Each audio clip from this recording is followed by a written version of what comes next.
the same ground long enough to become part of it. Someone who had placed that advertisement out of practical need, the way a man orders a new plow or a replacement axle because the old one broke and something has to be done about it. Cole Harlan was none of those things. He was standing beside a buckboard when she came through the livery doors, and the first thing she noticed was that the buckboard was drawn by a mule, not a horse. That told her something. A man who hitches a mule to a buckboard when he's going to meet the woman who answered his advertisement is either too proud to admit the horses are gone or too beaten down to care what impression he makes. She wasn't sure yet which kind Cole Harlan was. She filed that question away for later. The second thing she noticed was that he was young. Not young in the way that means hopeful. Young in the way that means recently broken. He had the jaw of a man holding himself together by stubbornness alone, and the eyes of someone who had been awake too many nights in a row, thinking about numbers that wouldn't add up no matter how many times he ran them. He looked at her rifle first, then at her face. He let the silence run a beat too long the way men sometimes did when a woman arrived and turned out to be something different from what they'd pictured in their heads. Ruth was used to that. She let him look. "You're the one who wrote," he said. It wasn't a question. "I am," she said. Another silence. He reached for her canvas sack without asking, set it in the bed of the buckboard. She kept the rifle. "The arrangement is simple," he said, moving to the driver's side. "You manage the house, help with the dairy work, tend the kitchen garden when the ground thaws. In exchange, room board and a wage." "You said negotiable," she said. He paused with one boot on the wheel, spoke. "I did." "So, we'll negotiate." He looked at her for a moment. Something shifted in his expression. Not respect exactly, not yet, but the recognition that this was not going to go the way he'd planned it in his head on the drive into town. "At the end of 90 days, he said, "if both parties are satisfied." He did not say the word wife. She noticed that. He also did not say not wife. She noticed that too. She climbed up onto the buckboard without waiting for him to hand her up, settled the rifle across her knees, and looked out at the road ahead. "Then let's get started," she said. The drive out took 40 minutes. Ruth spent those 40 minutes doing what she always did in new country. She watched. She counted. She let the land tell her what it knew before she asked anyone to explain it. 47 fence posts standing. 11 leaning at angles that meant the next hard wind would take them. 6 gone entirely, the wire dragging in the dirt like something that had given up. The north pasture running along the road was winter bare, which was expected for March, but it was carrying about a third of the cattle it should have been carrying, which was not expected. That told her something about the year Cole Harlan had just come through. She didn't say any of this. She just looked. He drove without talking, which she appreciated. Men who filled silence with words when they were nervous made her tired. Cole Harlan drove the way he'd probably done 1,000 times, with the automatic ease of a man who knows every rut in a road by feel. But there was a tension in his shoulders that he was working to keep out of his hands on the reins. He was bracing himself, she realized. He was bracing himself for her reaction to whatever was waiting at the end of this drive. That told her the homestead was worse than the advertisement had suggested. When it came into view, she understood why. The house was sod, which she'd expected. Plains construction, practical. The plank addition on the east side she had not expected, or rather she'd expected it to be finished. Someone had started it, laid good lumber, framed the walls to a height of 8 feet, and then simply stopped.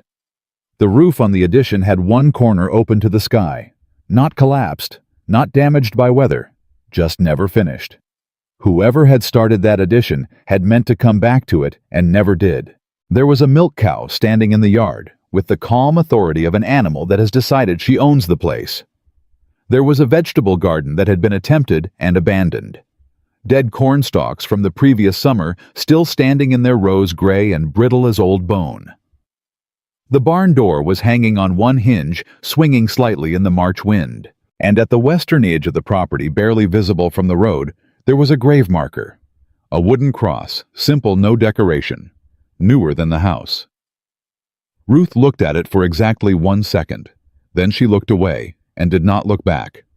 She stepped down from the buckboard before he came around to help her and walked directly toward the front door. She heard him behind her, heard him pick up her canvas sack and follow. The inside of the house hit her before her eyes adjusted. The smell, wood ash and lard, and something underneath those, something stale, and closed the specific smell of a space where a person has been alone for a long time without enough air moving through it. One room, essentially. Cook stove on the north wall cold. Plank table with 2 chairs. Rope bed in the far corner with a blanket folded across it with the kind of military precision that a man applies to the one thing he can still control when everything else has gotten away from him. Shelves above the stove, holding 4 tins, a clay jug, nothing else. 2 chairs at the table. 2 chairs still even now, even after whatever that cross in the yard represented. She crossed to the stove without speaking and opened the firebox. Cold iron. Gray ash. Nothing banked. Nothing left from a morning fire. She looked at the ash for a moment. "When did you last run this?" she said. "This morning," he said. She looked at the ash again. It had not been this morning. It had not been this morning by at least 20 hours.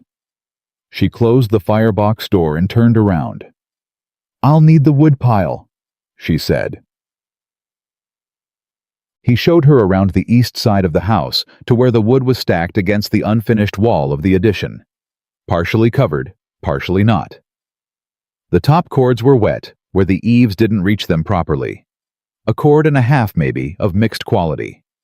Enough for now. Not enough for another hard freeze if one came. She carried 3 armloads in without asking for help. On the 3rd trip, he moved to help. She noticed when he lifted that he favored his left side. A catch at the shoulder that he suppressed deliberately, the practiced suppression of a man who has been hiding an injury long enough that the hiding has become automatic. She filed that away with everything else. The fire took on the 2nd attempt. She had the stove heating and a pot of water on before he said 10 words. He stood near the door with his hands in his coat pockets, slightly in and slightly out of his own house, the way a man stands in a space that has belonged to his grief longer than it has belonged to him. She understood that feeling. She didn't say so. She opened 2 of the 4 tins on the shelf. Salt pork. Dried beans. She found a heel of cornbread, wrapped in cloth near the window, and added that to the inventory. She set water to heat and began to work. "The cow," she said without turning around. "What about her?" "She hasn't been milked today." A pause. "No." "Yesterday." A longer pause. "I've been managing." She turned then and looked at him directly for the first time since the yard. He was perhaps 32, maybe younger under the weathering.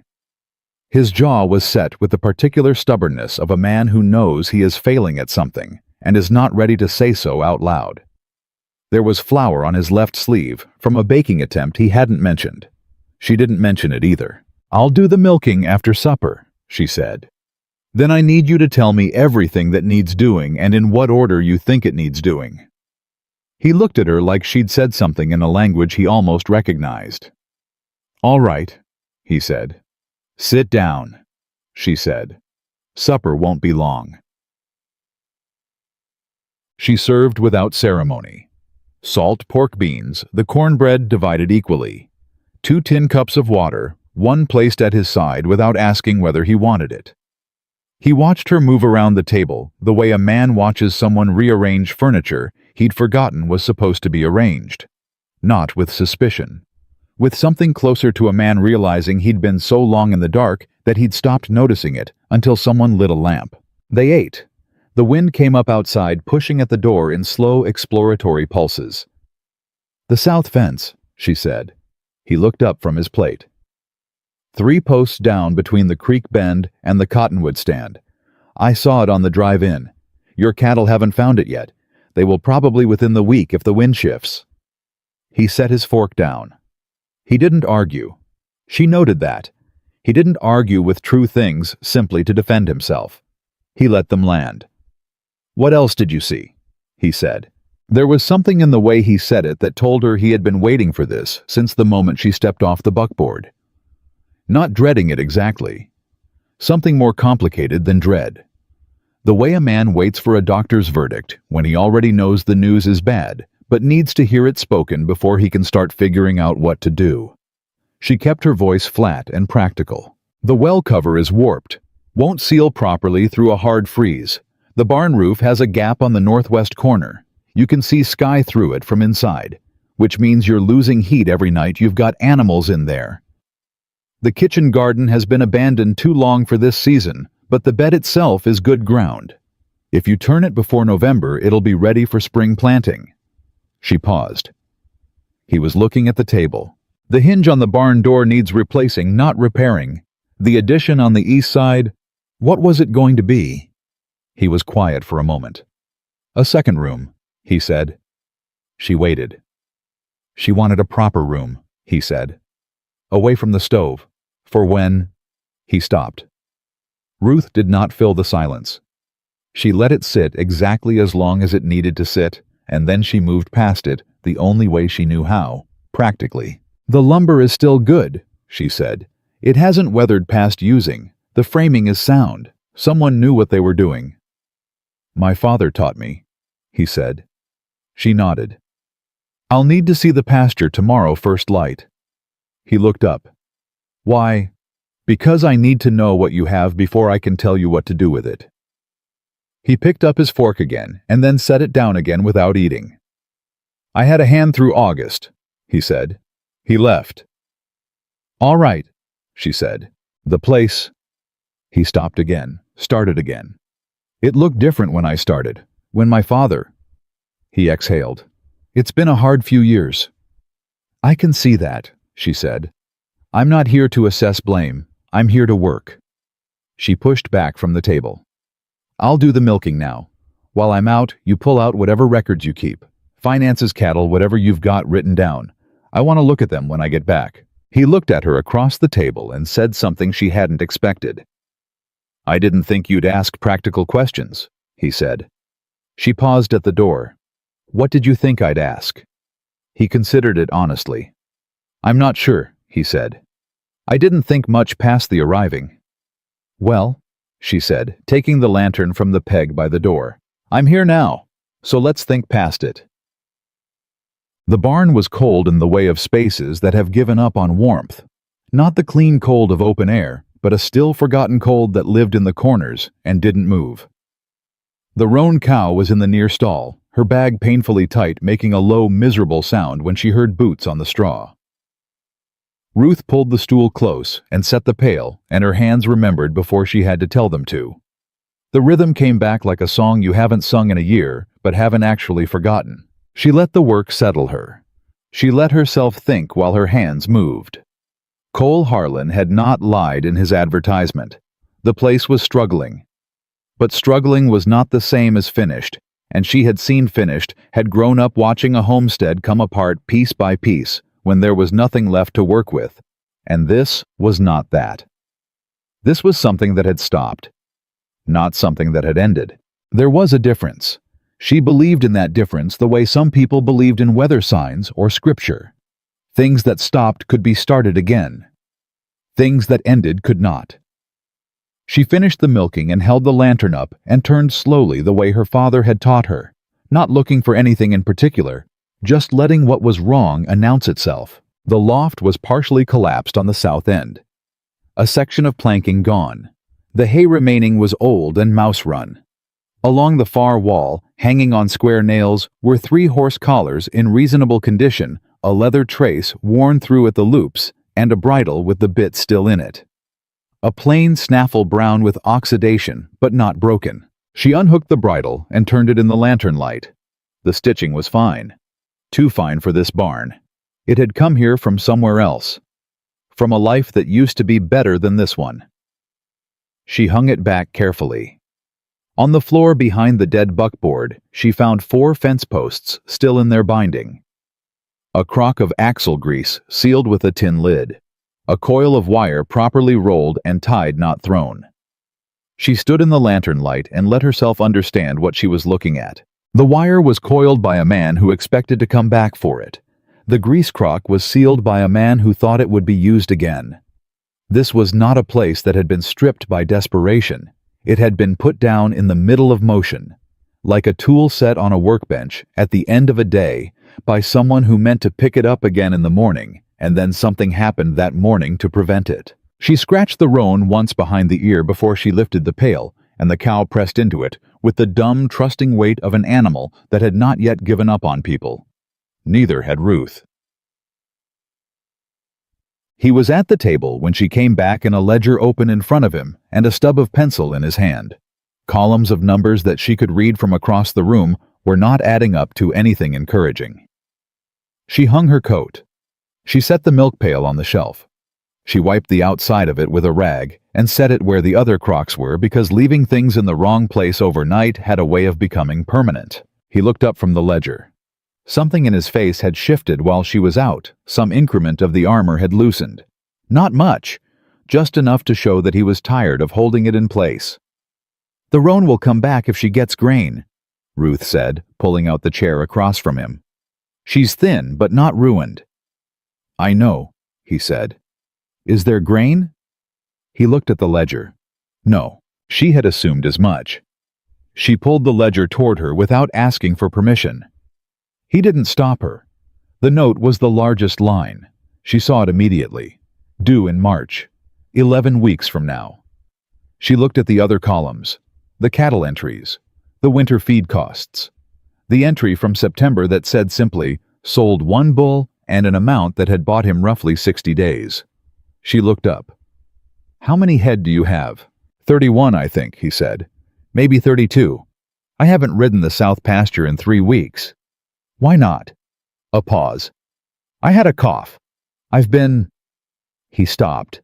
Started again with the honesty of a man who has run out of the energy required for pretending. "I've been having trouble keeping up." She looked at him the way she'd been taught to look at sick cattle, not with alarm, with assessment. He wasn't fevered. But there was a reduction to him the way a fire looks at 4 in the morning, still burning, but smaller than it should be, running on what's left rather than what it started with. "You need to eat more than you've been eating," she said. He looked slightly startled. "I'm fine." "You're not fine," she said without unkindness. "But that's not the most urgent problem right now." She tapped the note line in the ledger. "This is, tell me about the south pasture." And something happened then that she hadn't expected. He told her. Not in the reluctant, abbreviated way of a man who feels interrogated. He told her the way a person talks when they've been carrying something heavy alone for so long, that the moment someone asks the right question, the whole weight of it comes out in one long exhale. He told her about the creek that ran from higher land to the west, catching snowmelt, and releasing it slow through the dry months when every other water source in the county was failing. He told her about the 80 acres of mixed grass in the south pasture, bluestem and buffalo grass, that in a good year his cattle could graze clean by October. He told her he'd started the year with 41 head and sold 1 bull in September to make the first note payment, and lost 7 to illness in the summer and 2 in a bog crossing in August. 31 head, possibly 32. She did the arithmetic in her head before he finished talking. She looked at the window, at the dark outside it, at the small yellow square the lamp made against all that darkness. "Show me everything tomorrow," she said. "Before full light. All of it. I need to see what you have before I can tell you what's worth saving." He was quiet for a moment. The pencil turned in his fingers. Then he said the thing she had not expected him to say. "Why are you doing this?" he said. "You could have gone somewhere else. Answered a different advertisement, somewhere that wasn't—" He gestured at the ledger, at the room, at all of it. "This." Ruth looked at him across the lamp. "I answered the advertisement that was honest," she said. "Most of them aren't." She stood and took her cup to the shelf. "Get some sleep. We're going out at first light, and I'll need you moving."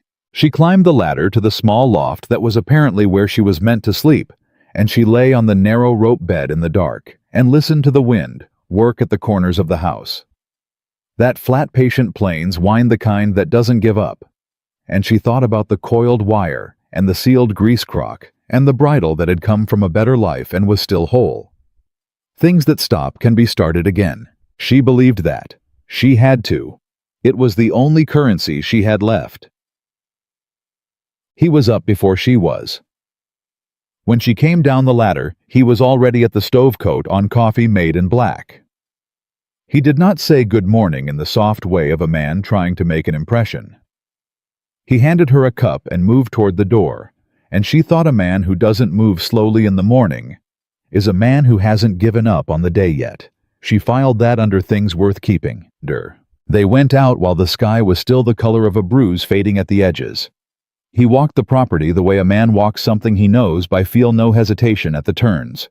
North fence first down along the creek bank, then out to the south pasture, where the long slope opened in the early gray light. She did not speak. She watched. She counted the fence posts with their bright new nail heads where he'd done recent repairs, and the old tied wire where he hadn't gotten to it yet. She read the creek's water level and thought about what it meant for the snowpack on the western shelf. She put her hand on the braced wall of the half-collapsed outbuilding at the far end of the pasture and pressed to feel the give. There was some, but not much. Someone had done that work recently enough to matter. She looked at the cattle, 31 of them moving through the pale morning with their breath rising in columns. Calm, but not fat. Fed through the winter, but barely. She watched how they moved, and she let the movement tell her what she needed to know about calving, about herd health, about what kind of attention these animals had received through the critical seasons. At the far corner of the south pasture, she stopped and turned and looked at the full sweep of it. The slope that caught afternoon light. The creek bend where the floodplain widened, and the soil would be deep and dark if you dug down through the crust. The grass in the low areas, taller than it should be, untouched for years. "How long since you ran cattle through the summer properly?" she said. He was quiet long enough that she already knew the answer. 8 years, he said, then quieter, like a correction he was making to himself rather than to her. 8 years, if you count the summer. I lost the herd too small to make the rotation worth the effort. 8 years. She turned back to the land. 8 years of underuse had done something here that was not damage. The grass had grown in the low areas beyond what a grazed pasture would carry. The creek bank where cattle hadn't pushed through had healed into a dense fringe of cottonwood and willow. The soil in the floodplain had 30 years of silt laid down in it from the snowmelt creek, and nobody had asked it to work in nearly a decade. "How many head do you think this land would carry?" she said. He considered it. "Maybe 60, he said. "In a good year." "More than that," she said. He looked at her. The floodplain alone, managed in rotation, would carry 20 additional animals through a dry summer. The creek bank needs 1 season of rest, put a temporary fence across the damaged corridor, and let it heal. And the south pasture has never been cross-fenced, has it? It wasn't a question. She could see from the wire layout that it hadn't. "No," he said. "You've been overgrazing the easy ground and leaving the hard ground untouched. If you move them through in sections, you get better use from the whole pasture and the ground recovers faster." She turned to face him. "I need to see your calving records." Something moved across his face then. Quick, there and gone. Not quite relief, but something adjacent to it. The look of a man who has been asked the right question for the first time in longer than he can remember. "I keep them," he said. "I know you do," she said. "Let's go look at them." She was already walking back toward the house. She didn't look back to see if he was following. She knew he was, and walking behind her through his own land, watching her move through it like she was reading a language the land had been writing for 8 years, and waiting for someone to finally translate Cole Harlan, felt something he hadn't felt in longer than he cared to admit. He felt like something that had stopped might possibly carefully, tentatively be about to start again. The calving ledger was bound in brown canvas, the spine repaired twice with waxed thread, and when Cole set it on the table in front of her, Ruth understood immediately that this was not a record kept out of obligation. A man keeps records out of obligation, and the pages look like obligation. Thin entries missing months' numbers without context. This ledger was different. The entries ran back 9 years, and they ran in 2 different hands. The first hand was cramped and careful. Every letter formed with deliberate precision, the handwriting of a man who had taught himself to write as an adult and never forgot the effort it cost him. Birth dates, birth weights, notes on weather conditions during difficult calvings, small observations about individual animals written in the margins in ink so faded it was nearly gone. That hand ran from the first page through the spring of 1889 and then stopped. Not tapered off, stopped. Mid-sentence, in an April entry, as if the pen had simply been set down and never picked back up, Cole's own handwriting picked up that same April. Looser. The letters of a man who'd learned to write young and taken it for granted. But the entries continued without a break in the sequence, without a blank page between the 2 hands, without any acknowledgement of the transition at all. The father's last entry and the son's first entry were separated by a single line on the same page. Ruth looked at that for a long moment.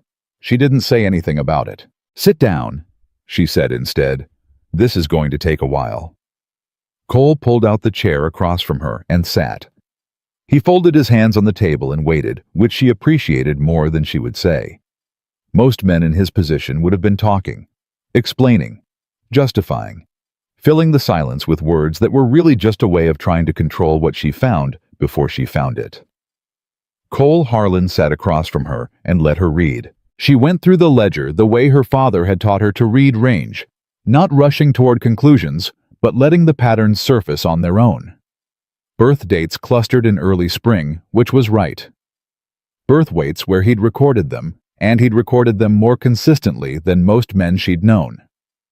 Notes on which cows had needed pulling, which had rejected their calves, and required fostering, which bulls had thrown the strongest firstborns across multiple seasons. The data was thinner in some years. She could tell which years had been the hard ones not by anything he'd written, but by what he hadn't. Thin years produced thin records. A man who is fighting to survive doesn't always have time to write things down carefully. But the thread of it was there intact, running through good years and bad ones alike. 9 years of intention. She turned back to the beginning and started again this time, looking for something specific. "The winter of 1891, she said without looking up. "Tell me about it." He was quiet for a moment. Then, cold snap came in February. Less than 6 hours, temperature dropped 40 degrees before midnight. We lost 11 head. "Which 11? He stopped. "I don't know exactly. The ones that couldn't hold." "Did you mark which animals survived it?" He leaned forward and pointed to a cluster of small marks she had taken for ink smudges. A symbol he'd invented himself, a small double line repeated next to certain entries throughout that winter's pages. She looked at those marks.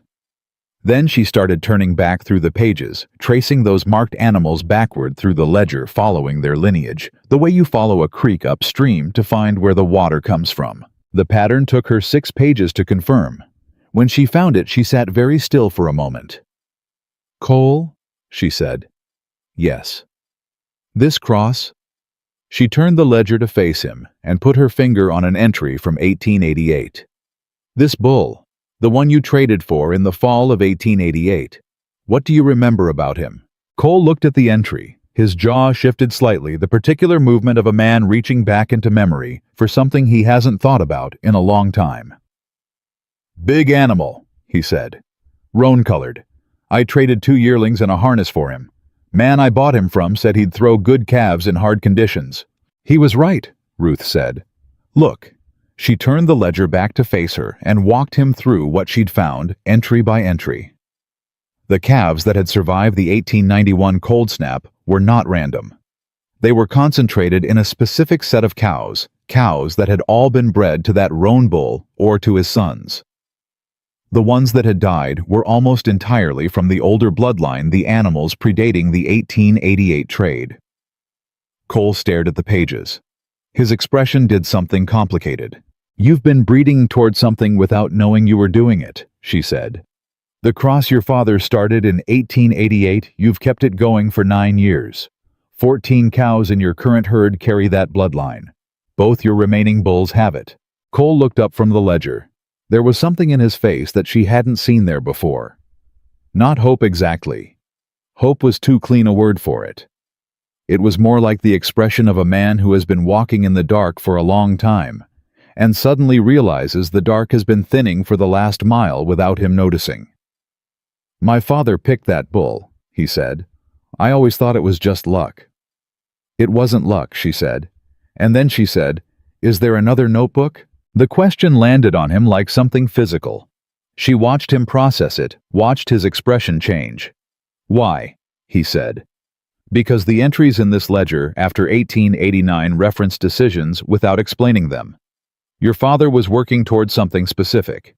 This ledger shows the results but not the reasoning. If he was the kind of man who kept records this carefully..." Cole was already pushing back from the table. He went to the back room, the small space behind the main room that she hadn't seen yet, and she heard him moving things. A scrape of wood on wood, the sound of something being lifted down from a high shelf. He came back with a smaller book. Older. The cover was gone entirely, the pages soft with handling, the corners rounded from years of being opened and closed and opened again. He set it on the table in front of her and didn't say anything. She opened it to the first page. The cramped, careful handwriting filled the page, margin to margin. The same hand from the early ledger entries. She read the first 3 sentences, and then she stopped and read them again. "What survives a hard winter is not always what looks the strongest in summer. I have learned this twice now at too great a cost to learn it a third time. I am beginning again with different principles." She set the book down very carefully, the way you set down something fragile. She looked at Cole. "How old were you when your father died?" she said. 11, he said. She looked back at the book. She turned to the next page and the next, and she read with the particular focused silence of someone who has just realized they are holding something that matters more than they expected. The old man had not been breeding for weight. She had assumed that because weight was what the market rewarded, it was what any sensible cattleman would breed toward. But the language in this notebook was different from anything she'd seen in a ranch record before. The words that appeared again and again were not weight or gain or market value. They were constitution and hardiness and endurance through adversity. And once, in a margin note so small, she had to angle the page toward the lamp to read it in handwriting slightly less careful than the rest, as if it had been added quickly in a moment of conviction rather than deliberation. "Outlast the bad years."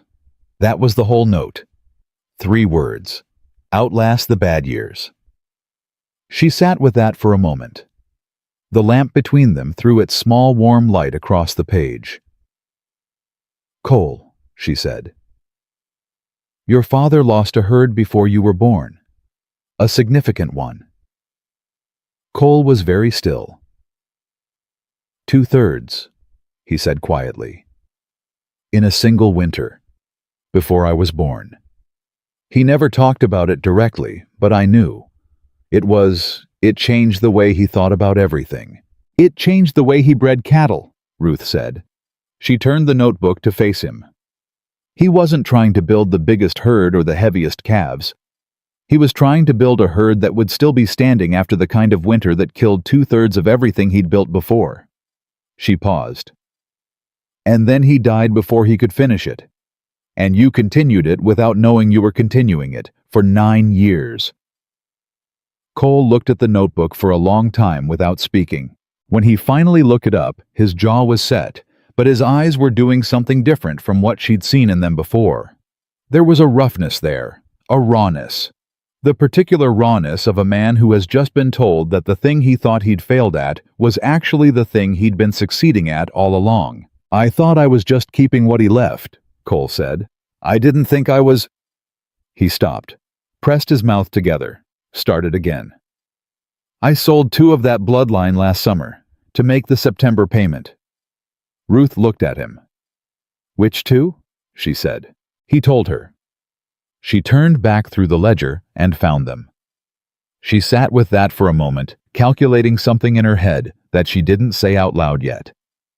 Then she pulled the stub of pencil from her coat pocket and turned to a blank page at the back of the ledger. "I'm going to need an hour," she said. "Don't talk to me." He didn't. He refilled her coffee and set it beside her hand without interrupting, and she worked. What she built on this page over the next hour was not what he would have expected. She wasn't writing a list of which animals to sell and which to keep. She was drawing a map. A breeding map. 14 cows laid out in columns with their calving history noted beneath each one. The 2 remaining bulls treated separately, with their lineage traced through both the old notebook and the newer ledger, cross-referenced with the winter survival marks, and the calving weights and the notes on which mothers had been the easiest and which had given trouble. She crossed things out. She turned back to the older pages 3 times. She made small notations in the margin that were partially his father's abbreviation system, adopted unconsciously, because she'd been looking at the old notebook long enough that it had become the language she thought in when she thought about these cattle. Cole watched her work. He did not interrupt. He sat across the table and watched a woman he had known for less than 24 hours rebuild something his father had started, and he had continued without knowing. And he felt something he could not name precisely, but that had something to do with not being alone in this anymore. When she set the pencil down, it was because she had reached a conclusion. "The older bull," she said. "What about him? He's the one you keep. Regardless of anything else, regardless of what the numbers say about feed cost or his age, you keep him." She turned the ledger to face him and pointed to an entry from 4 years back. "Read this." He leaned forward and read the entry. A calving note. March 4 years ago. Calf born in a late storm. No shelter reached in time. Temperature, she noted, had been brutal, the kind of cold that came on fast with no warning. The entry recorded the birth time, and then 6 hours later, calf standing, taking milk, strong. Cole sat back. "That calf was from the older bull," he said. "Out of a cow from the 1888 cross," Ruth said. "The combination your father was working toward. Born in conditions that should have killed it standing and nursing 6 hours later." She looked at him directly. "Your father spent 12 years trying to breed an animal that could outlast the bad years. That calf is the proof he got there, and the bull that threw it is still in your pasture." The room was very quiet. The wind outside had settled into the low, persistent sound of a plains night at rest. Just a slow push against the walls. Nothing violent, nothing urgent. The lamp between them burned low and steady. Cole looked at the page. He looked at the lamp. He looked at his hands flat on the table. "I didn't know any of this," he said. "I know you didn't," Ruth said. "But you kept the records. You kept the animals. You kept the notebook even after the cover fell off." She paused. "You kept everything worth keeping. You just didn't know yet what you had." Cole looked up at her, and something passed between them across the table, across the lamp, across the 2 notebooks, and the 9 years of entries in 2 different hands. Something that was not quite a declaration and not quite a question, but occupied the same territory as both. Then he looked away. He looked at the fire in the stove, the way a man looks at something when he is trying to appear composed and nearly succeeding. "What do we do?" he said, "with all of this? The note is 11 weeks out, and I've got 31 head and no grain and a bull nobody's asked me about in 3 years. "You let me write the plan," Ruth said. She turned to a fresh page. "And then you tell me honestly whether you can do what it asks." He was quiet for a moment. Then, "What if I can't?" "Then we figure out what you can do instead," she said. "But I've learned not to tell a man what he can't do until he's had the chance to try." Something at the corner of his mouth moved. Not quite a smile. The shape of one. The ghost of one. The way a fire looks in a cold room before it fully catches just the suggestion of warmth. Not warmth itself yet, but the promise that warmth is possible. "All right," he said. "All right," she said, and bent over the page and started to write. Outside, the wind was still working at the corners of the house. The roan cow had gone quiet in the barn. The lamp burned lower, and Cole got up without being asked and trimmed the wick and sat back down and watched Ruth Calloway write the future of his ranch onto the back pages of his father's 9-year record in a hand that was neither his father's nor his own, but somehow belonged here anyway, in this room, at this table, under this particular lamp, on this particular March night. when everything that had stopped was very slowly, very carefully beginning to move again. She wrote for another half hour. He did not interrupt. When she finally set the pencil down, she did not look up immediately. She looked at what she'd written. She read it back to herself the way she always read things back, not looking for errors exactly, but listening for whether it told the truth. It told the truth. She pushed it across the table to him. "Read it," she said. "All of it. I'll wait." He read slowly. She watched his eyes move down the page. Stop, go back, move forward again. She watched his jaw tighten once at something in the second column, the longer changes, the ones that would take 2 or 3 years to show, and then relax again. When he finished, he set the page down and looked at her. "This works," he said. "Not a question, not quite. The way a man says something when he wants it to be true and is trying to determine from the sound of his own voice whether he believes it. It works if the weather cooperates, and if the older bull throws what the records say he should throw, and if you can hold the note through one more season," Ruth said. "That's 3 conditions, and I can only control one of them." "Which one?" "The bull," she said. "I know which cows to put him with and when. The rest is up to the land and the bank." Cole looked at the page again. He turned it over and looked at the blank back of it, as if there might be something written there too. There wasn't. He turned it back. "Why are you telling me the honest version?" he said. "Most people would have just said it works and let me believe it." Ruth looked at him across the table. The lamp was burning very low now. The light it threw was narrow and warm, and in that light his face looked younger than it had on the buckboard, or maybe just less defended. "Because if it doesn't work," she said, "I want you to know I told you the true odds. And if it does work, I want you to know that was real too." She stood up and took her cup to the shelf. "I've had enough of arrangements built on what people wanted to hear. I'd rather build something on what's actually true." She climbed the ladder to the loft. Below her, she heard Cole sit at the table for a long time without moving. She heard him pick up the old notebook, the one without a cover, the one with his father's handwriting and the margin note she hadn't been able to stop thinking about since she'd read it. She heard him read, and in the dark of the loft, listening to the wind settle and the stove tick and the sound of a man reading his father's words, for perhaps the first time, with the understanding to know what he was reading, Ruth Calloway stared at the ceiling and thought out last the bad years. 3 words. She thought she could do that. She thought she had been doing exactly that for longer than she'd known it had a name. The banker's name was Gerald Holt, and Ruth disliked him before he opened his mouth. She could tell the kind of man he was from the way he arranged himself behind the desk when they walked in, not sitting back, not leaning forward, but positioned with the particular deliberate stillness of a man who has learned that stillness reads as power in a room where he controls everything worth controlling. He had soft hands and a hard smile, and he looked at Ruth the way men like him always looked at women who walked into rooms they weren't expected to occupy. He looked at Cole. "I wasn't aware you'd be bringing company, Mr. Harlan." "Miss Calloway manages the ranch operations," Cole said. He said it the way he'd been saying it for 6 weeks now, without hesitation, without apology, without the slight downward inflection that would have made it a qualification. Ruth had noticed when he'd stopped qualifying it. It had been around the 3rd week, the week he'd ridden the south fence line with her in the snow, and watched her read the pasture the way his father used to read it, and hadn't said anything for a long time afterward. Holt looked at her again. "Operations," he said. "That's correct," Ruth said.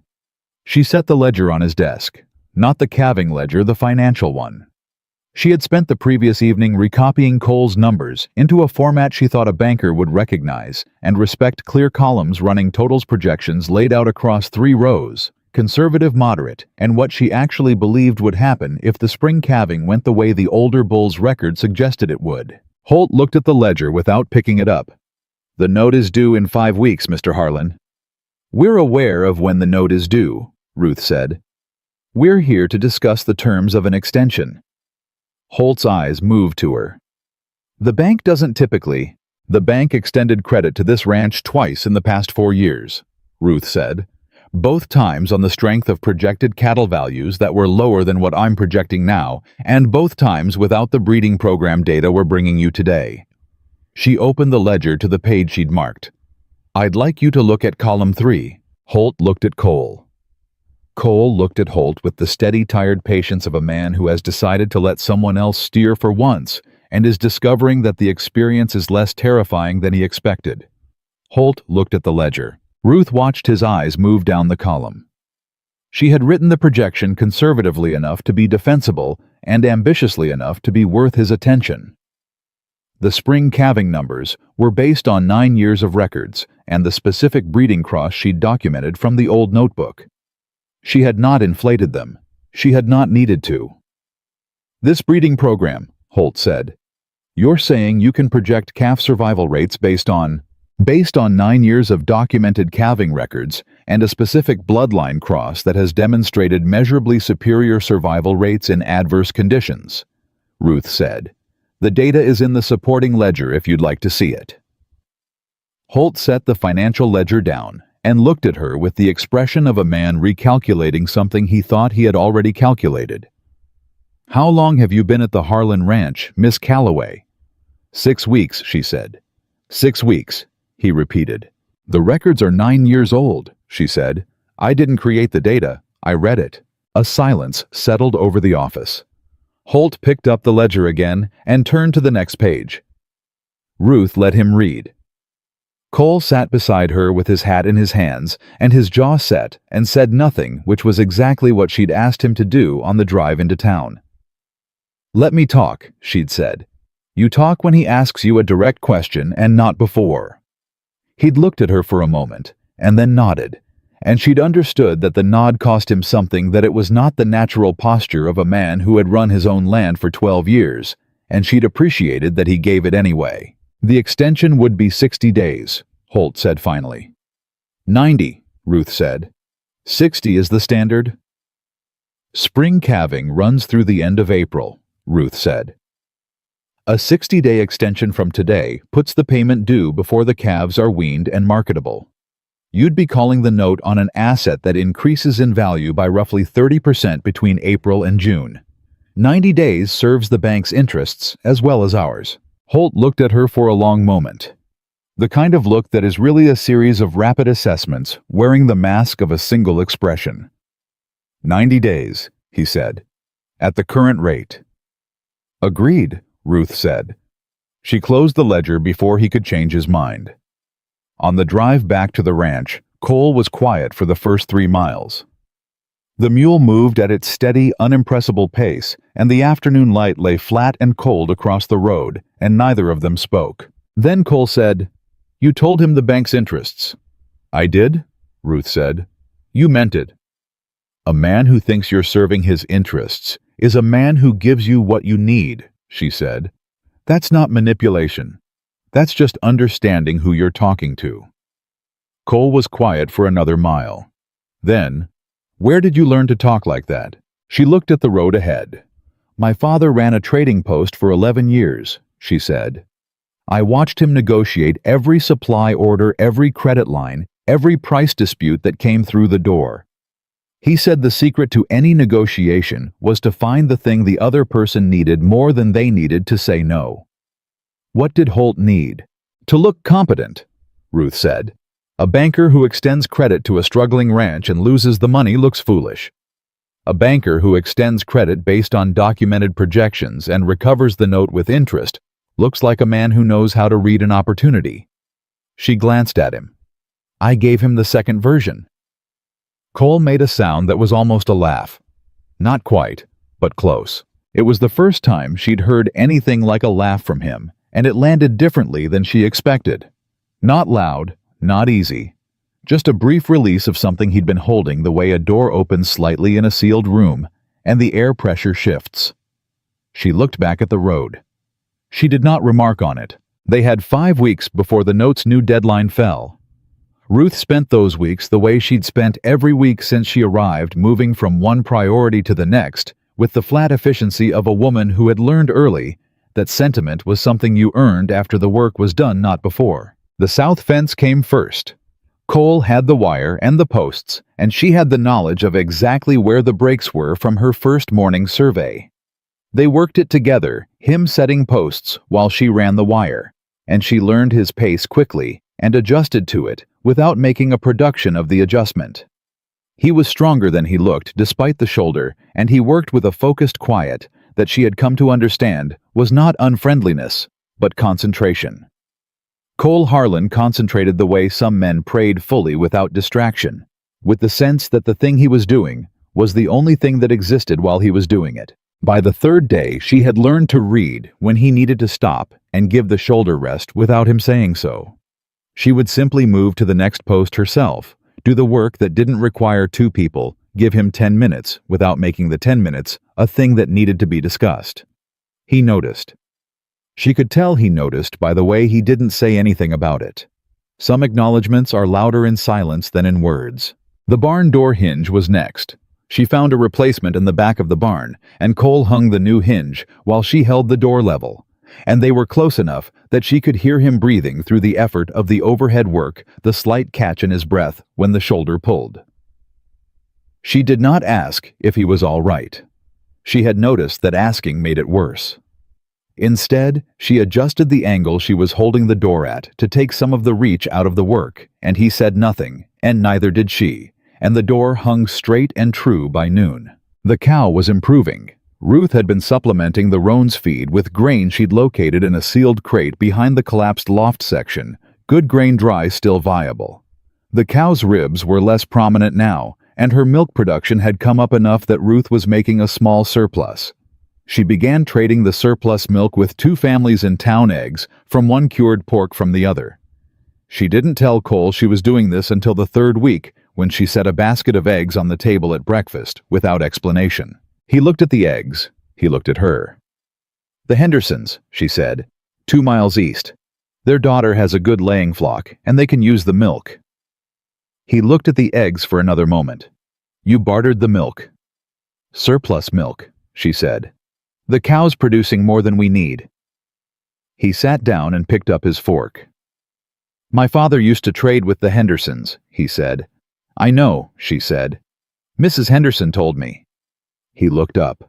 "She also told me that your father once rode 10 miles in a January ice storm to help Henderson pull a calf," Ruth said, "and that Henderson has been meaning to return the favor for 14 years. She set her own plate down. "He's coming Saturday to help rebrace the addition." Cole put his fork down. "You organized that." "It needed doing," she said. "And Henderson volunteered. I didn't ask him to." Cole looked at her across the table, and she could see him working through how he felt about this, the particular complicated arithmetic of a proud man confronted with help he needed and didn't ask for and isn't sure he deserves. "I would have gotten to it," he said. "I know you would have," she said. "Now you'll get to it sooner." He picked up his fork, set it down again. "Ruth." "What?" "Thank you," he said. Like the words cost him something, like he was paying for them with something real. She looked at him for a moment. Then she looked at her plate. "Eat your eggs," she said. "We've got fence to finish before dark." Henderson came on Saturday with his oldest son, and the three of them worked the addition from morning through late afternoon. Ruth kept coffee coming and worked alongside them without being asked to handing tools, holding boards, doing the useful invisible work that makes visible work go faster. Cole and Henderson talked while they worked the way men who have known each other a long time talk in half sentences and references, and the particular shorthand of shared history that doesn't need explanation. She stayed out of that. She listened because listening was how she learned things, but she didn't insert herself. There was a shape to Cole and Henderson's friendship that she respected the way she respected a fence line. It marked something real, and she didn't need to cross it to understand where it was. Late in the afternoon, while Cole and the Henderson boy were finishing the roof section, Henderson came to stand beside her where she was cleaning the tools. "He's different," Henderson said low enough that it stayed between them. Ruth kept cleaning. "How do you mean?" "Since you came." Henderson looked at the roof where Cole was working. He used to come into town with a look on him like a man carrying something too heavy for one person, but too proud to put it down. Last time I saw him was different. Ruth set down the tool she was cleaning and picked up the next one. "He's a good rancher," she said. "He's a good man," Henderson said. Was afraid for a while he'd forgotten that. She didn't answer that. She didn't need to. And Henderson, to his credit, didn't push it. He picked up a tool and started cleaning it alongside her, and they worked in companionable silence until Cole called down from the roof that the last beam was set. The addition had a roof, both sides of it. For the first time since whoever had started it had put down their hammer and not come back, Cole stood in the doorway of it that evening after Henderson and his son had gone. Ruth came to stand beside him. The space was roughly 12 by 14 feet, no floor yet, no window, just 4 walls and a roof, and the smell of new lumber in the cold air. But it was enclosed, tight. A room-shaped thing that had only been a framework for however long it had been waiting. She would have liked it, he said. Ruth didn't ask who. She knew who. "I think she would have liked that you finished it," she said. Cole stood with that for a moment. His jaw did the thing it did when he was holding something in that slight forward set, the physical equivalent of a door pulled shut. Then he said, "The calving starts in 3 weeks." "I know," she said. "You still think the older bull?" "I know the older bull," she said. "I've been watching him for 6 weeks. He's exactly what your father's notebook said he was." She paused. "The question is, the weather." Cole looked at the darkening sky through the open doorway. "It's been a mild February." "Mild Februaries make for hard marches sometimes," she said. "Sometimes," he agreed. They stood in the incomplete room in the early dark, the smell of new wood around them, and Ruth thought about what Henderson had said. He used to carry something too heavy for one person. She thought about the grave marker at the western edge of the property that she had never asked about, and Cole had never offered. She thought about the 2 chairs at the table that had stayed 2 chairs even after one of them went unused. She thought about the military fold of the blanket on the rope bed on the day she arrived, the one thing in the house that had been tended to. She had learned in 6 weeks to understand the shape of what Cole Harlan had lost without needing to know all the details. The details were his. The shape of it was visible in everything else, in the way he moved through the house, like he was still half a guest in it, in the way he'd kept the calving records going without a break, even through the worst of it, in the way he'd placed that advertisement in the Amarillo Weekly Courier and used the word negotiable, as if he were trying to be honest about the fact that he didn't entirely know what he was asking for. She had understood that word from the beginning. Negotiable meant, "I don't know what I need, but I know I can't do this alone, and I am asking someone to help me figure out the rest." She had answered it because she understood it, because she had been doing the same thing for longer than she wanted to admit. She turned away from the doorway. "I'm going to check the cattle," she said. "Then I want to look at the calving pairs one more time before we bring them in." "I'll come with you," he said. She had expected him to say he'd start supper. He'd been taking on more of the kitchen work lately, gradually, and without announcement, the way he did most things, not making a production of a change, just making it. She had noticed. She hadn't remarked on it. "All right," she said, and they walked out into the cold together. 3 weeks later, the calving started. And the weather, which had been mild and reasonable and almost cooperative, chose that exact moment to remember what February in the Texas Panhandle was actually capable of. The temperature dropped 22 degrees in 4 hours. Ruth was in the barn when she felt the shift not in the thermometer, but in the cattle. The way the animals stiffened and drew together, the way the older cows moved toward the walls. Animals knew. They always knew, before people did. She went to the door and looked at the sky. What she saw made her turn immediately. "Cole," she said sharply. He was at the far stall. He looked up. He saw her face and he crossed the barn in 8 steps. "How many are showing?" she said. He had done the morning check. 3, maybe 4. "Get them inside," she said. "All of them showing, right now." "The barn won't hold." "The barn will hold what it has to hold," she said. "Go." He went. She went to the first cow already in the stall, a deep-chested animal from the 1888 cross, older now, but still strong sides, heaving with the beginning of labor. Ruth had delivered calves in worse conditions than this. She had delivered calves in conditions she didn't like to think about. Her hands knew what to do before her mind finished the instruction. The first calf came in 40 minutes, a big one. The cow did the work mostly herself, which was what Ruth had expected from that bloodline. She cleared the calf's mouth and stepped back and watched the cow turn to it and begin the cleaning, and the calf's legs moved, scrambled, went still, moved again. Cole had gotten the other 3 inside. He came back into the first stall, breathing hard from the cold and the work, and stopped when he saw the calf on the ground already moving. "First one," Ruth said without looking up. He stood in the stall doorway, said nothing for a moment. Then, "How is she?" "Good," Ruth said. "This bloodline knows how to do this." The temperature kept dropping through the night. They worked the barn in shifts without discussing shifts. Ruth taking the first hours, Cole the middle hours. Ruth again toward dawn. When she came in for her middle-of-the-night break, she found Cole had made coffee and left it hot on the stove, and she drank it standing up and went back out. By morning, they had 7 calves.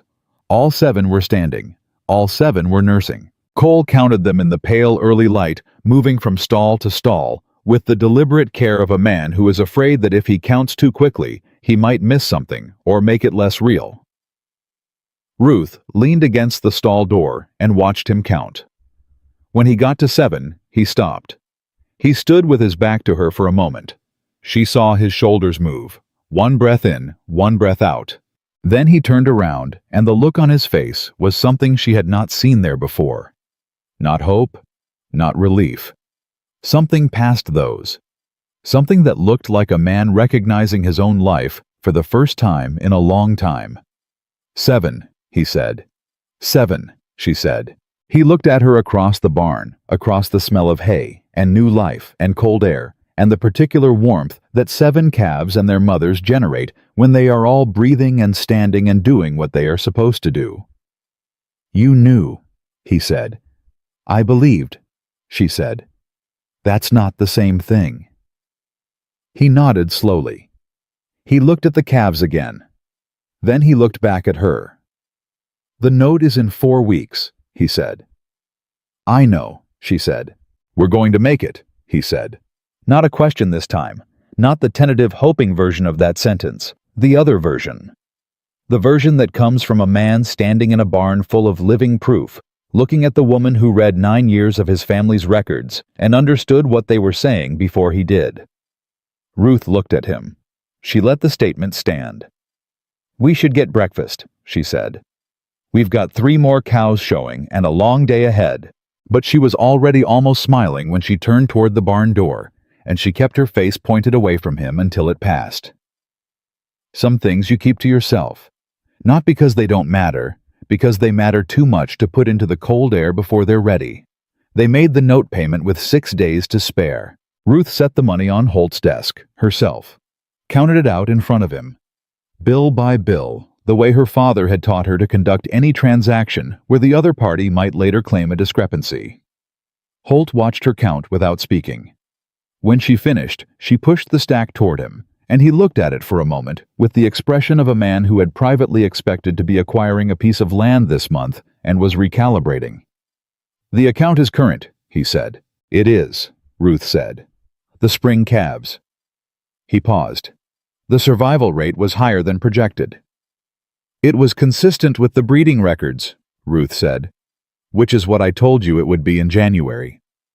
Holt looked at her. Then he looked at Cole, who was standing slightly behind her left shoulder, with his hat in his hands and the patient expression of a man who has learned something in the past 3 months about when to let someone else carry the conversation. "Mr. Harlan," Holt said, "you've been with this bank for 9 years. 12, Cole said. "My father before me." Holt made a small sound that was not quite agreement and not quite apology. He signed the receipt and slid it across the desk. Ruth picked it up, folded it once, and put it in her coat pocket.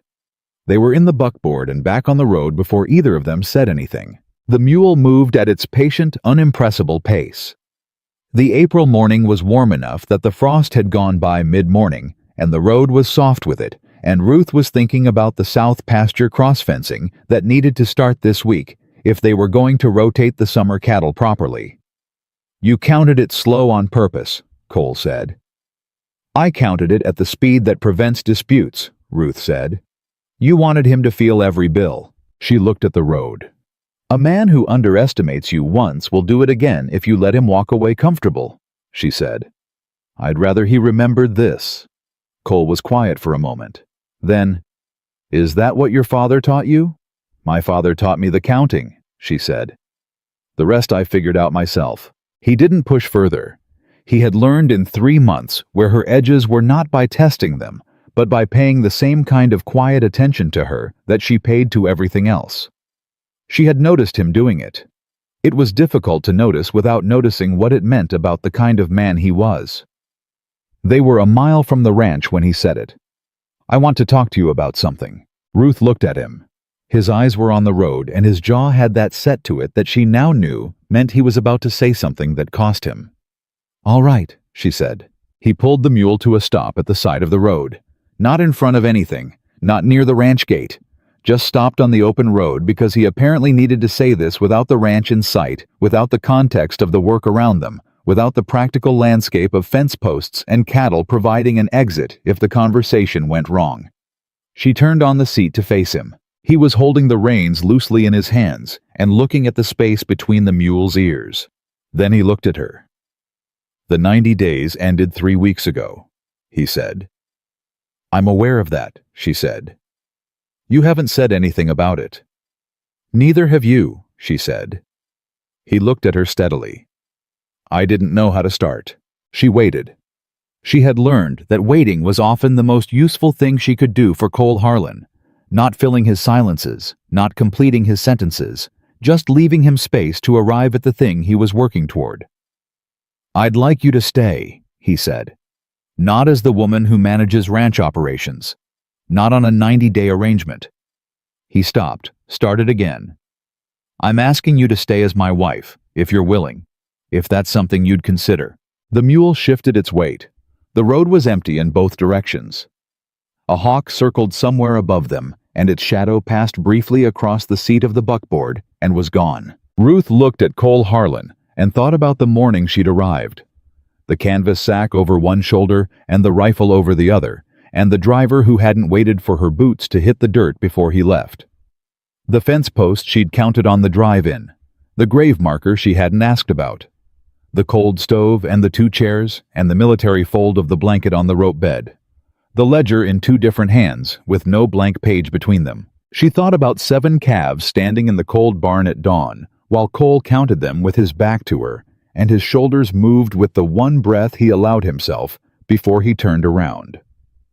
She thought about the word negotiable in a newspaper advertisement that she had read 3 times by lamplight in a boarding house where she owed 2 weeks of rent. "I need to ask you something first," she said. He nodded. His jaw was still set, but his eyes were open in the way they got when he was not defending anything. "The grave," she said. "At the west edge of the property. You've never told me." Something moved through his face, quick and deep. She had wondered if this question would be the wrong one. She had waited 3 months to ask it because she wasn't sure, and she was still not entirely sure, but she needed to know before she answered him. He looked at the road ahead for a moment, then back at her. "Her name was Clara," he said. "We were married 4 years. She died in the winter of 1890 in February." He stopped. "The baby, too. There were complications. I wasn't—" He stopped again, and this time the stopping was the kind that meant the words hadn't found their shape yet, that they were still too close to the bone to come out clean. Ruth waited. "I wasn't in time," he said. "I'd ridden out to check the cattle. The storm came in fast. By the time I got back—" He pressed his mouth together. The midwife was there. She'd done what she could. The road was very quiet. Somewhere down the creek line, a meadowlark called once and was quiet again. "I kept the 2 chairs," he said. "I don't know why. It seemed wrong to move them." "It wasn't wrong," Ruth said. He looked at her. I kept working, he said. I kept the records. I kept the calving ledger going. I didn't know what else to do with the... He gestured a small, incomplete gesture that was meant to cover the 3 years of solitude and the grave marker and the addition that had stopped at 8 feet and the advertisement in the Amarillo Weekly Courier. With all of it. You kept everything worth keeping, Ruth said. She had said it to him once before in the kitchen about the ranch. She meant it the same way now. He looked at her for a long moment. I'm not the same man I was when Clara was alive, he said. I don't know how to account for that. I'm not asking you to be the same man, Ruth said. I'm not the same woman I was 4 years ago either. People aren't the same. That's not a flaw. That's just time. He turned that over. Will you tell me, he said, what changed for you? She had not expected him to ask that. She looked at the road for a moment. The fair exchange of it settled something in her, the fact that he asked the fact that he wanted to know who she was before she was this. Before she was the woman who read his father's notebook and argued with his banker and delivered his calves in a temperature drop that had come in without warning. I had a homestead, she said. In Kansas. My father's. He died in the spring of '85 and left it to me, which surprised everyone except him. She paused. I ran it for a year. We had a drought the second summer, and the note came due, and the bank... She stopped. Chose her words. The bank had a buyer ready before the ink was dry on the default notice.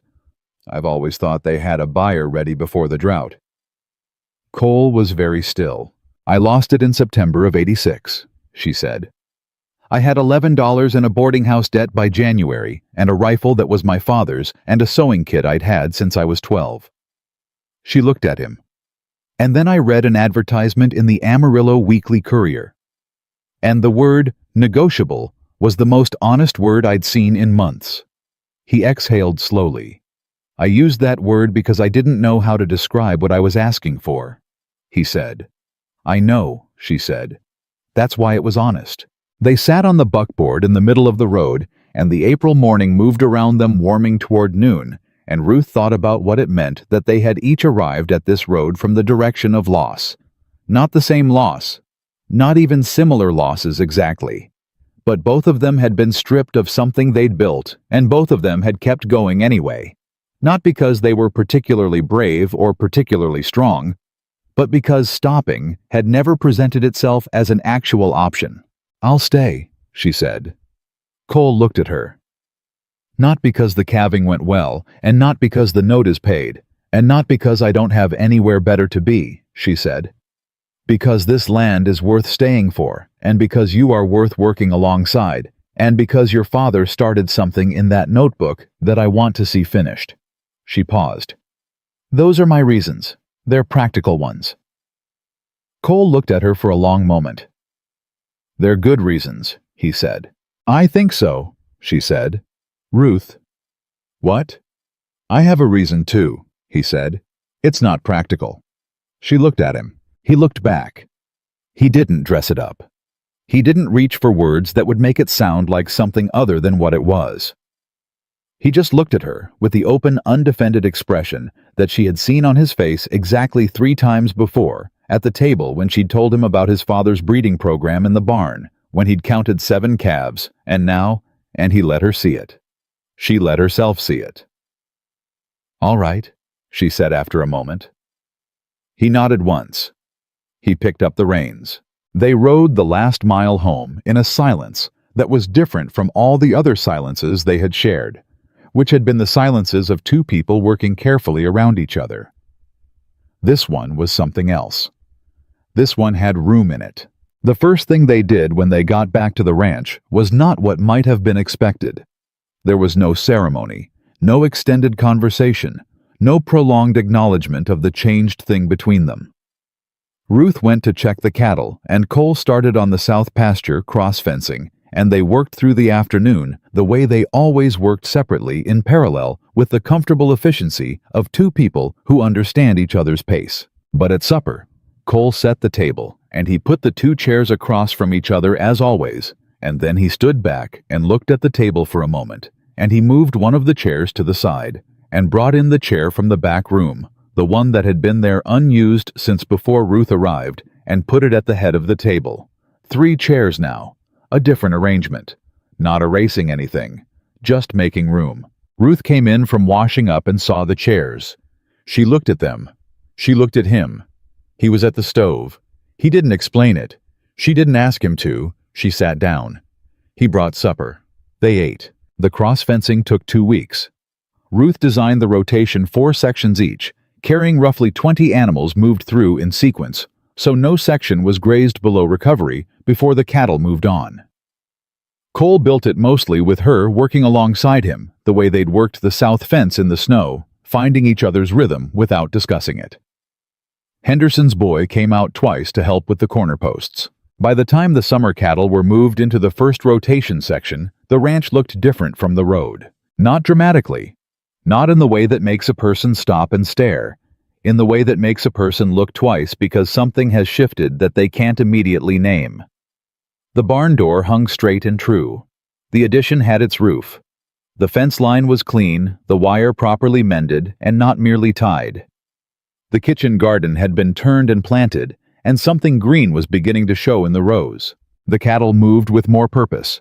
They had direction now, boundaries that made sense, water access that was managed, and not merely wherever they pushed through. The older bull moved through the pasture with the authority of an animal that knows his purpose and has been given room to fulfill it. One afternoon in late May, Ruth was running wire on the east section of the new cross fence when she heard Cole on the road behind the property. She heard him before she saw him, the sound of the buckboard and a second voice she didn't recognize. She kept working. He came to find her 20 minutes later, alone. She didn't look up from the wire.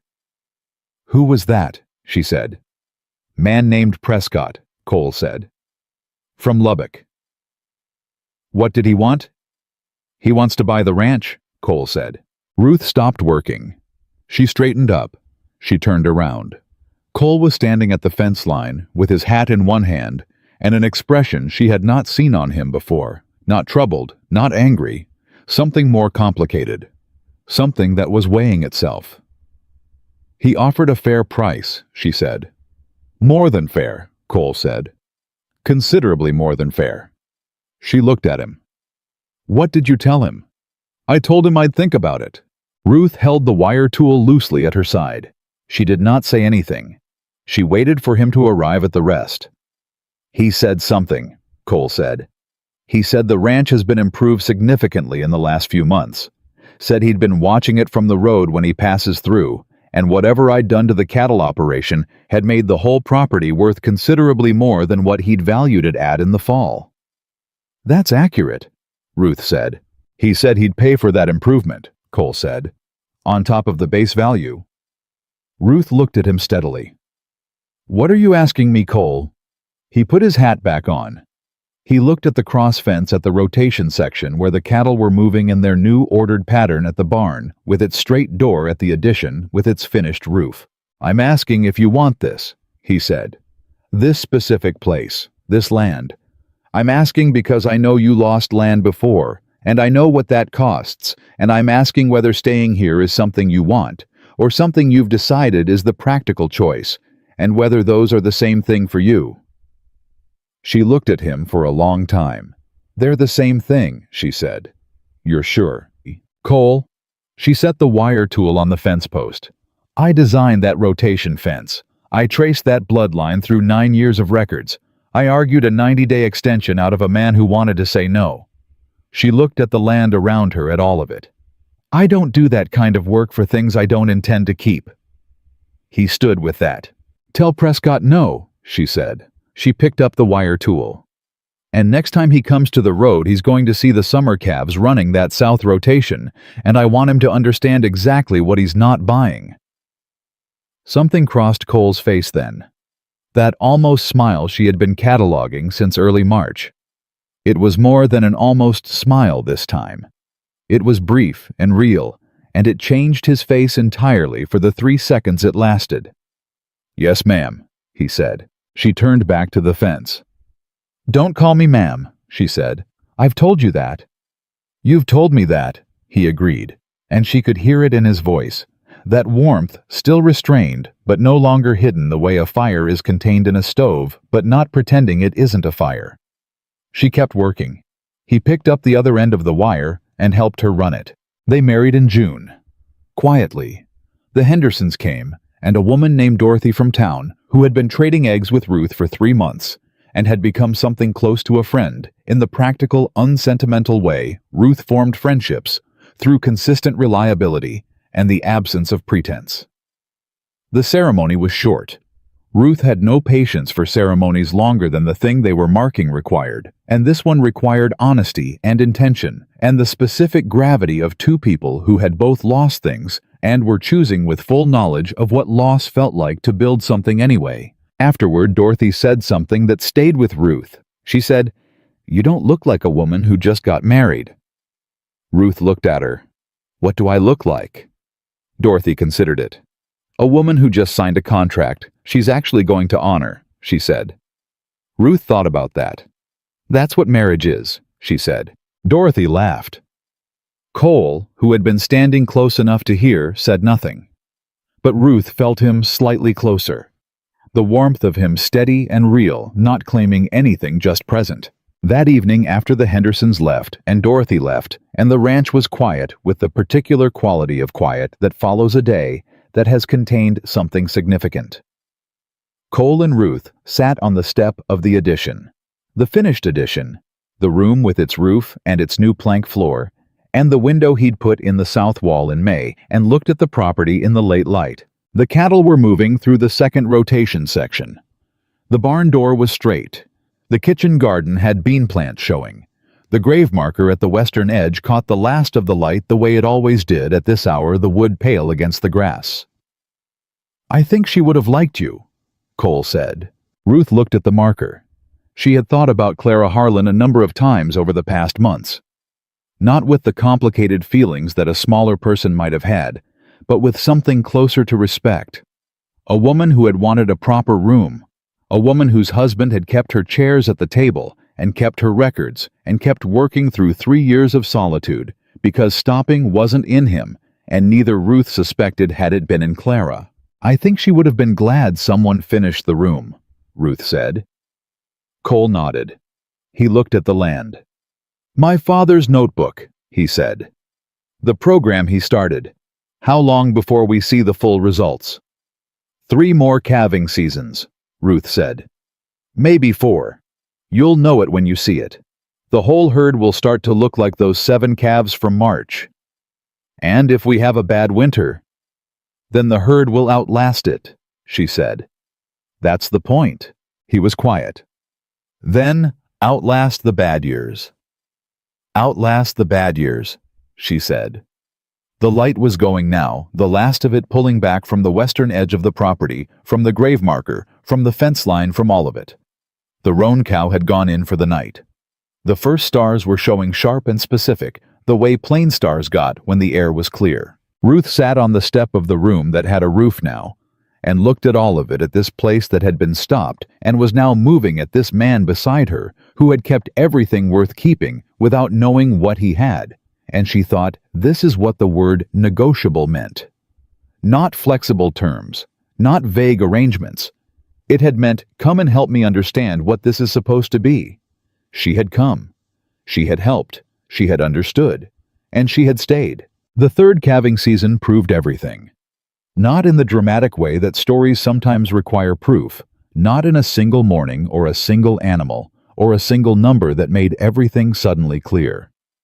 It proved it the way the land proves things, slowly accumulating across weeks and months, until the evidence is so complete that even a man who has been afraid to believe it has to put his doubt down and acknowledge what he is looking at. By the end of April 1890, the Harlan Ranch had 61 calves on the ground, 58 standing, 58 nursing. The 3 losses had come from the oldest cows animals predating the 1888 cross, and Ruth had already noted in the calving ledger which bloodlines they represented, and what that meant for the fall breeding decisions.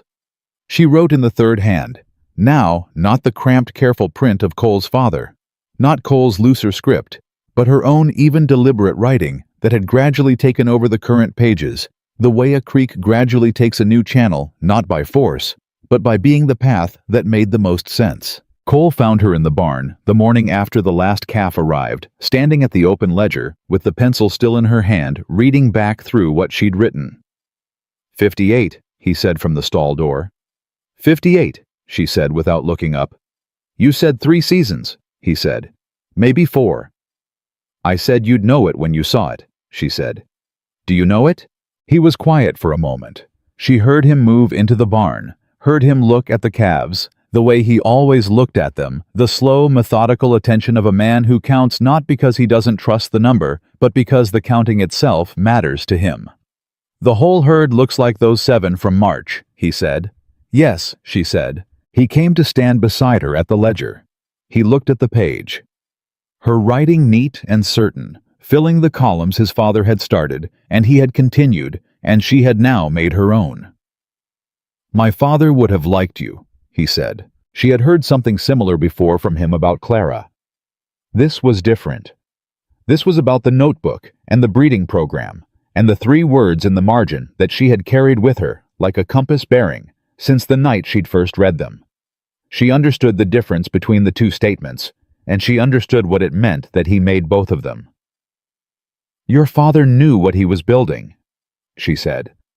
He just didn't have enough time. We have time, Cole said. She looked up at him. We do, she said. It was the simplest thing either of them had said to each other in 3 years, and it was also the truest. They had time. The note was paid, and the pasture was rotating, and the herd was carrying the bloodline. Cole's father had spent 12 years trying to establish, and the land that had been stopped was running again, and they had time. Cole put his hand on the open page of the ledger. Not over her writing, beside it. The gesture of a man acknowledging something without interrupting it. Henderson wants to talk to us about a cooperative, he said. Him and 2 other ranchers to the east, pooling bulls for the breeding season. Ruth turned to face him fully. Which bulls? He's heard about the older bull. Wants access to him for 6 weeks in the fall. She was already thinking. What's he offering? Labor, Cole said. His boy and 1 hired hand through the summer fence work, and access to his water rights on the North Creek section when ours runs low in August. She looked at the ledger. She looked at Cole. Tell him yes on the water rights and the labor, she said. Tell him the bull goes to his property only if his cows come here. I'm not moving that animal 6 weeks before breeding season. Cole looked at her with the expression that had replaced the almost smile sometime in the 2nd year. Not almost anything. Real. Direct. The expression of a man who finds the person next to him genuinely surprising in ways that do not diminish with familiarity. I'll tell him, he said. Tell him this week, she said. I want the fence work started before July. He left to find Henderson. Ruth stayed in the barn and finished the ledger entry, and then stood for a moment in the quiet, with the calves moving around her, and the older bull in his stall at the far end, large and calm, and entirely certain of his own significance, which Ruth had always thought was one of his better qualities. She put her hand flat on the page she'd just written. Her father's gesture from the trading post, from the years of watching him close a ledger after a good day's accounting with that single flat-handed acknowledgement. She had not known she'd kept it until she found herself doing it. Some things you carry without knowing. She closed the ledger and went to find her husband. The cooperative Henderson proposed turned into something larger than any of them had anticipated. By the fall of 1891, 4 ranches were sharing breeding stock on a rotation Ruth had designed based on the same principles she'd applied to the Harlan pasture. Not concentrated use, but managed rotation, each bloodline moving through the cooperative in sequence, so no single ranch was dependent on a single animal, and the strongest traits spread across all 4 herds simultaneously. She wrote the rotation schedule in a separate ledger she kept specifically for the cooperative. She attended every meeting the 4 ranchers held, and she was the only woman at every one of them. The first meeting she attended, one of the ranchers to the east, a man named Garrett Heavyset, confident in the way of men who have never been seriously contradicted, had addressed all his questions to Cole. Cole had answered 2 of them and then said quietly, "Ruth manages the breeding program. You should ask her." Garrett had looked at Ruth with the expression she recognized, the recalibrating expression. The one that meant he was adjusting something he'd assumed without realizing he'd assumed it. She had let him adjust. She had answered his questions directly and without softening them, and by the end of the meeting, Garrett was directing his questions to her without making a production of the change. That was the only kind of progress Ruth trusted, the kind that happened without announcement, that became simply the way things were done, because it was the most efficient path. After that first meeting, riding home in the dark with the stars out hard and cold above the road, Cole said, "You didn't say anything when he kept looking at me." "I was letting him figure it out," she said. "What if he hadn't? Then I would have said something," she said. "But men like Garrett always figure it out eventually. They just need a minute to find the door." Cole was quiet for a moment. "You give people a lot of patience that they don't know you're giving them." She looked at the road ahead. "I give people exactly as much patience as is useful," she said. "Not more." He made the sound that was not quite a laugh, but lived in the same territory. She had stopped trying to catalog it. It was simply the specific sound he made when she said something that surprised him and didn't require a response. The winter of 1892 came in hard. Not as hard as the winter Cole's father had survived, the one that had taken 2/3 of a herd and rewritten the purpose of everything that came after. But hard enough. 3 weeks of sustained cold in January temperatures that dropped before dawn and did not recover until past noon wind that came from the northwest without interruption for 11 days straight. The cooperative ranches lost animals. Garrett lost 9 head. The youngest of the 4 ranchers, a man named Briggs, who had joined them in the spring, lost 14, nearly a quarter of his herd. The Harlan Ranch lost 2 animals, both from the oldest remaining bloodline, both past their productive years. Ruth had noted both of them in the fall as likely candidates for culling before winter had not pushed the decision because the timing hadn't been right. She recorded their loss in the ledger with the same even hand she recorded everything else, and noted in the margin that the recommendation for earlier culling should be applied to 3 additional animals before the following winter. Garrett rode out the day after the cold broke. He came to the barn where Ruth was checking the surviving cattle, and he stood in the door with his hat in his hand. 2, he said. 2, she confirmed. He was quiet for a moment.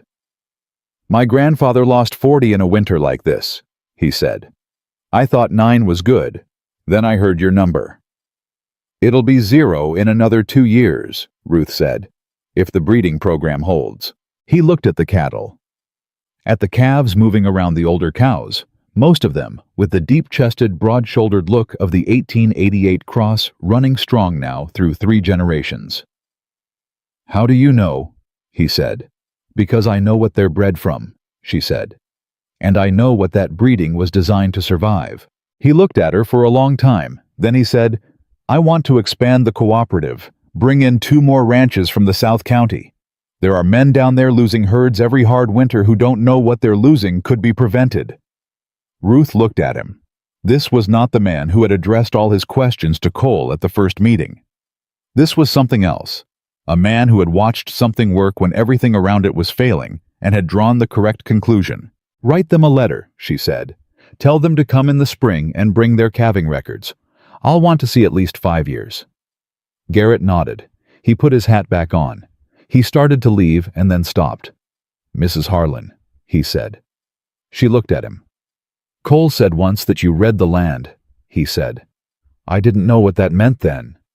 "Do you know now?" she said. "I think you read everything," he said. "Land, cattle, people, records, all of it the same way. Like it's all one thing that's telling you one story if you know how to listen." Ruth considered that. It was more accurate than most descriptions she'd heard of what she did. "That's close enough," she said. He left. She went back to the cattle.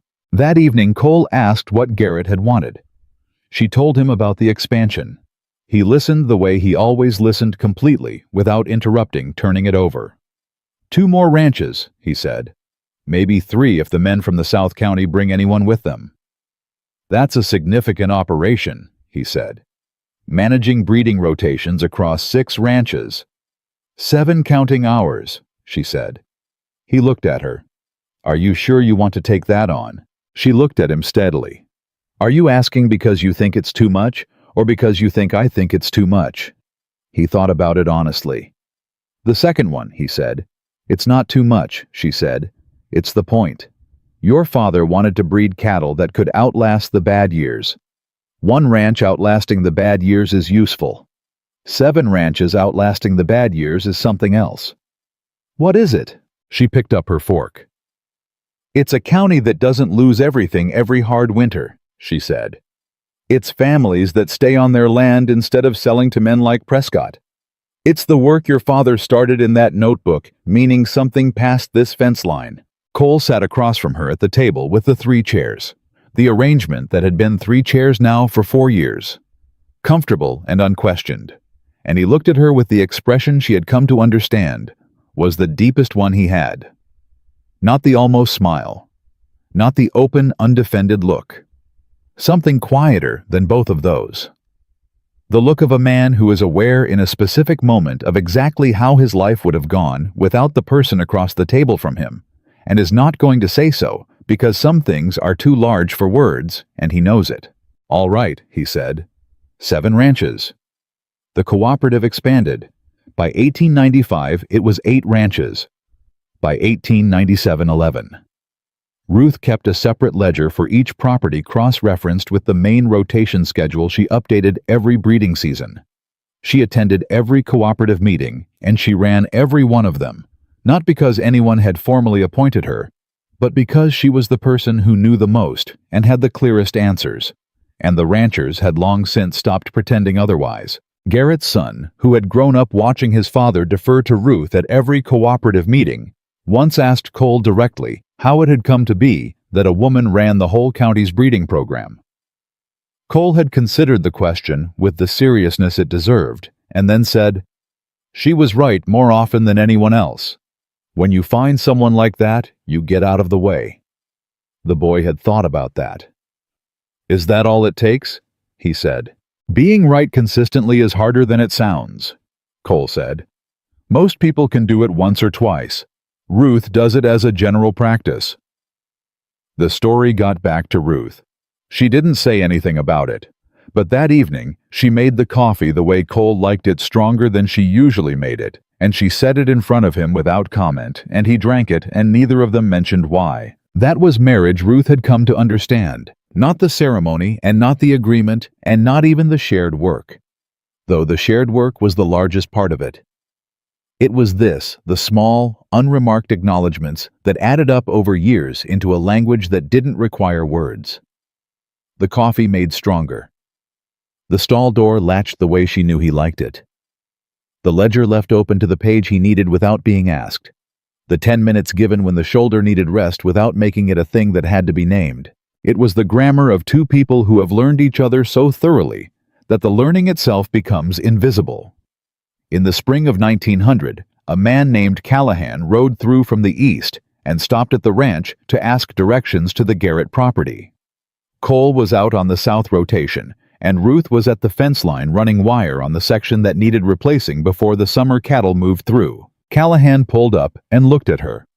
A woman in her early 40s, gray beginning at her temples, working fence with the economical precision of someone for whom this kind of work had long since become automatic, and said, "Excuse me, ma'am, I'm looking for the Harlan Ranch." Ruth set down the wire tool. "You found it," she said. He looked surprised in the small way that men looked surprised when the person they expected to be one thing turned out to be another. "I heard this was the place that started the county breeding cooperative," he said. "It is," she said. "I'm looking to speak with the person who runs it," he said. "You're speaking to her," she said. He took his hat off. He was from a county 2 days east, he said. They were having a hard run 3 consecutive years of difficult calving losses that were starting to force families off their land. He'd heard about the Harlan Cooperative from a man at a cattle sale in Lubbock. He'd heard that the ranches in this county were holding through the hard winters better than anywhere in the surrounding area. He wanted to know how. Ruth looked at him. She looked at the road he'd come from. She thought about $11 and a boarding house debt and a rifle that was her father's and the word negotiable in a newspaper advertisement that she had read 3 times by lamplight. "Can you stay through supper?" she said. "Yes, ma'am," he said. "Then put your horse in the barn and come inside," she said. "I'll show you the records and you can tell me what you're working with and we'll figure out what can be done." He did. She did. They spent 4 hours at the kitchen table with ledgers spread between them, and Ruth asked questions, and listened to the answers, and wrote things down, and was already thinking, before he finished talking about what the first 2 years of a corrective breeding program would require, and which of the cooperative bulls could be made available, and how the rotation schedule would need to be adjusted to accommodate a new set of properties 2 days east. Cole came in from the south pasture as the last of the light was going, and found his wife at the table with a stranger and 6 open ledgers, and the particular focused stillness that meant she was 3 steps ahead of a problem that hadn't fully announced itself yet. He hung his hat, poured himself coffee, and sat down at the 3rd chair without interrupting. Callahan looked at him. "Your wife," he said, "is extraordinary." Cole looked at Ruth. She was already writing something, the pencil moving in the steady, deliberate way it moved when she was working out something important, her eyes on the page and her mind somewhere past it. "I know," Cole said. She didn't look up, but something at the corner of her mouth moved, brief and certain. The expression of a woman who has heard something true and is not going to make a ceremony of it. Callahan left the next morning with 2 ledgers worth of notes. A rotation schedule Ruth had written out the night before, and an introduction letter she'd drafted to the 3 cooperative ranchers whose bulls would be most useful to his county's situation. Ruth stood in the yard and watched him ride out. Cole came to stand beside her. They stood together in the morning quiet and watched Callahan get smaller against the road and the land beyond it, the long, flat Texas distance that swallowed everything eventually. "He'll come back," Ruth said. "I know," Cole said. "He'll bring other ranchers with him." "I know that too." She looked at the land. At the south pasture where the summer cattle were moving through the 3rd rotation section in the easy, unhurried way of animals that have enough space and enough grass and no reason to push. At the barn with its straight door and its solid roof. At the addition with its window and its plank floor, the room that had waited 8 feet high for years before getting its roof. The room where they kept the cooperative ledgers, now shelved in order. 11 ranches documented and cross-referenced, and running the breeding program that Cole's father had started in a notebook with no cover and 3 words in the margin. At the grave marker at the western edge of the property, pale in the morning light, standing as it had always stood, part of the place, permanent remembered. "Your father's notebook," Ruth said.